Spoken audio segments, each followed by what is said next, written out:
The assignment had come through official channels, stamped with the seal of the Galactic Concordance.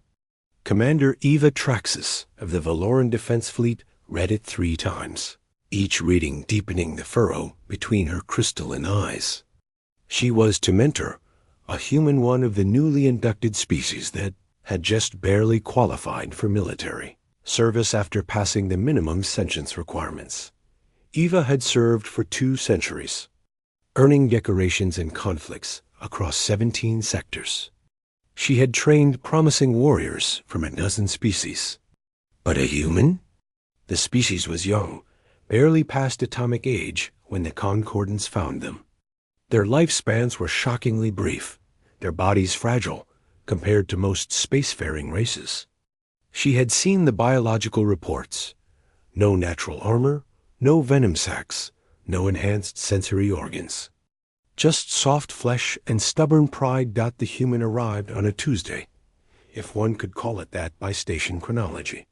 His name was Oliver Kane, and he stood at attention in her office with a rigid formality that seemed almost quaint. He was tall for his species, with dark hair and eyes that held something Eva couldn't quite identify. Not fear, not arrogance. Something else. "At ease, Recruit Kane," she said, her translator rendering her melodic Valoran speech into clipped Terran English. "I've reviewed your file. Unremarkable scores. Average physical metrics for your species. Tell me why you're here." Oliver relaxed slightly, though his spine remained straight.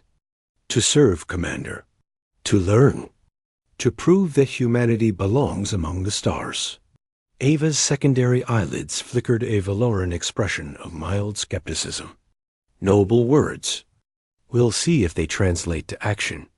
Report to Training Bay 7 at 0600 hours. Dismissed." The early days were exactly as Eva expected. Oliver struggled with the gravity variations, stumbled through zero-G combat drills, and took twice as long as other recruits to master the plasma rifle calibrations. He was neither the fastest nor the strongest.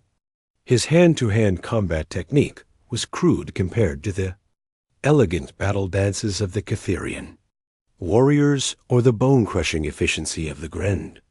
Fighters, but he never quit. Eva watched from the observation deck as Oliver ran the gauntlet course for the 15th time that day, his muscles screaming, his breath ragged.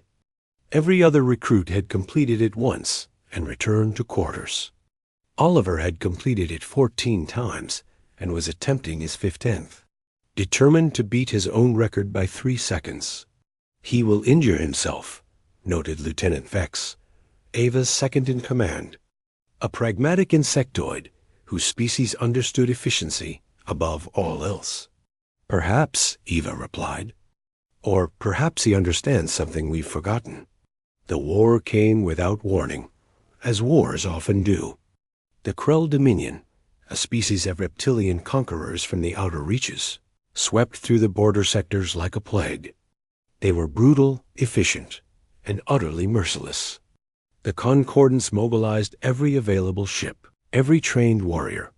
Oliver had completed basic training just weeks before. Eva could have left him on the station, given him a safe posting in logistics or communications. Instead, something made her assign him to her personal combat team. She told herself it was to complete his training. She didn't examine the decision too closely. The Battle of Nexus Station became the crucible. The Krell breached the defensive perimeter, flooding into the corridors with plasma fire and rage. Ava's team was cut off, surrounded on 3 sides, with dwindling ammunition and no clear path to retreat. That's when Ava saw the transformation she would later struggle to describe in her official reports. Oliver didn't panic. While others calculated odds and assessed tactical disadvantages, the human did something unexpected. He smiled, not with joy, but with a terrible certainty that chilled Ava's blood. "Commander," he said quietly, "permission to adapt our tactics?"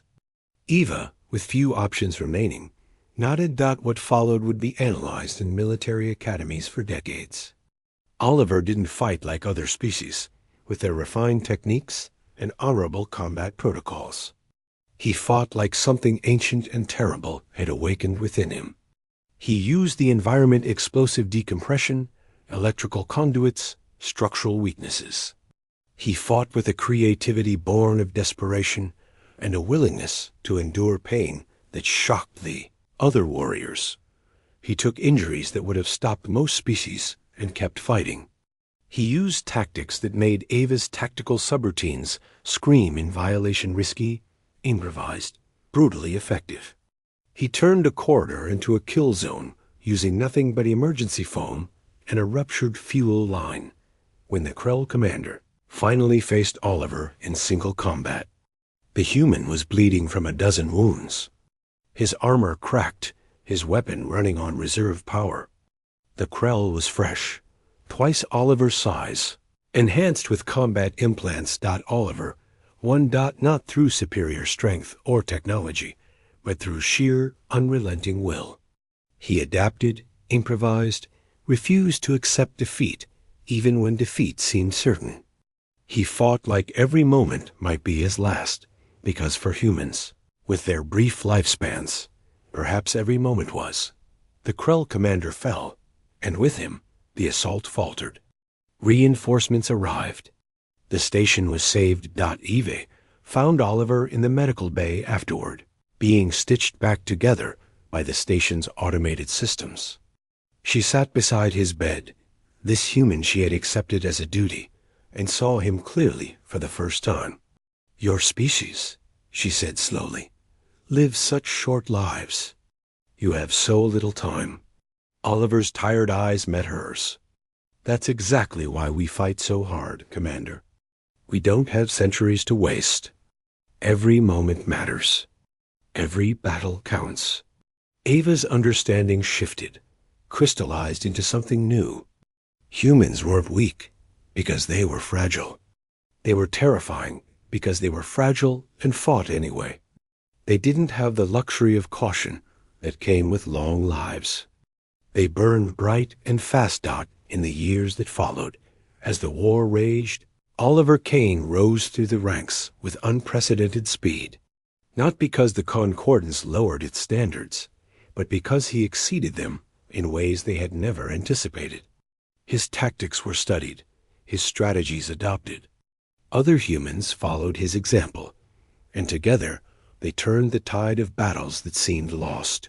Eva watched him become something the galaxy had never seen, a human warrior in his prime, unbound by the limitations others assumed. They called him the god of war in whispered tones, though Oliver himself dismissed such titles with characteristic human humor. But Eva knew the truth. She had seen it that day on Nexus Station. Humans weren't gods. They were something more remarkable, mortals who fought like gods anyway, not despite their fragility, but because of it. She had accepted Oliver as a duty. She had watched him rise as something unprecedented, and the galaxy would never be the same.